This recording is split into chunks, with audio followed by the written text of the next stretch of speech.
You don't have to be fearless, just don't let fear stop you. There's one thing that stands in the way of people doing the great things that they want to do, and it's fear. And specifically in the world of YouTube, one of the scariest things is starting your own channel, putting yourself out there for the world to see. And what I found is there's these surface level problems or obstacles that you're going to face along the way, like figuring out what to talk about, figuring out how to shoot and edit your videos.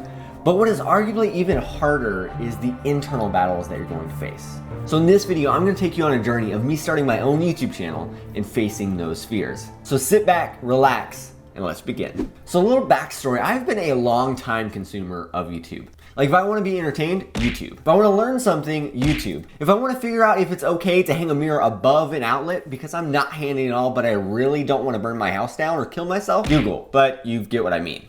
And because of my love for YouTube, I wanted to start my own channel. But I have this weird thing that my body does when I try basically anything new. It just completely rejects it. My heart starts beating super fast, my palms get sweaty, and I just feel like I can't do this at all. And specifically with YouTube, all of these different fears started coming up in my mind. What if I'm not good enough? What if I fail? Or the worst of all, what will people think? But I was determined to not let this fear stop me from doing what I wanted to do. So the start of this journey took me a place that I check quite often. Now tell me if you do this, because I don't know if I'm just completely weird for doing this, but one of my favorite things to do is searching my first YouTube video on YouTube. But I don't stop there. I actually filter the searches for videos that were uploaded this week. So I think why doing this search is so refreshing is because normally what I do is I compare myself to these massive creators that have been on the platform for a decade. I see their amazing videos and I want to be just like them and do that. But what I see in these searches is people that are starting the journey just like I am. A lot of times they're not polished, they don't have everything figured out, but that shows me that I don't have to have it all figured out either. And when I look at their videos, it gives me a perspective of maybe this is actually doable. Now, watching people's videos for inspiration is by far the easiest part of the process. But still, there's these questions in my mind that felt like a mountain in front of me that I couldn't climb. What if I'm not good enough? Now, if you've ever struggled with that question yourself, sometimes it manifests itself as perfectionism. And it's this idea of, if I make a video so good and so perfect, then I'll have to be good enough. People won't be able to judge me because my videos are good. Now, the problem with thinking like this, the idea of making that perfect video is a recipe for not making any videos at all. It's like having no climbing experience, but deciding that you're going to climb Mount Everest on your very first climb. It's so intimidating, so daunting that you don't even try. So what I did next seemed very counterintuitive to me, but I had heard this advice from Roberto Blake, who's a longtime YouTube creator. And what he said is, at the beginning, you want to make 100 bad videos.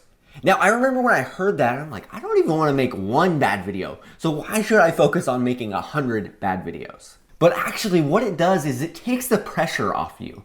So instead of climbing Mount Everest for your first climb, all you have to do is put on your shoes and climb that hill.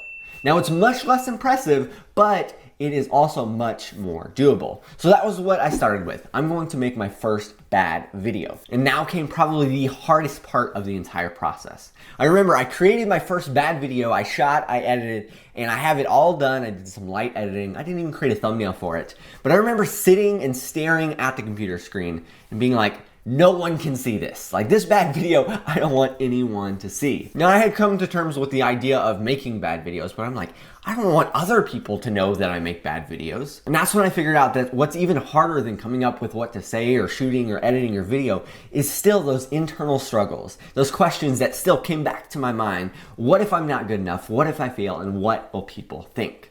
But here's where it all changed, and this is what I learned through the process. So in one of Will Smith's videos, he was talking about jumping out of an airplane. And he said two things that really stuck with me. First, he said, fear is the worst right before you jump. And then as soon as you do, all of it goes away. And number two, he said the best things in life are on the other side of fear. So even though I wasn't jumping out of plane, all of these fears were standing in front of me. But I realized if I allowed fear to stand in the way of the things that I wanted to do, I would never get to the places that I wanted to go. So I jumped. I hit upload. And instantly there's this relief of, I did it, I got it out there.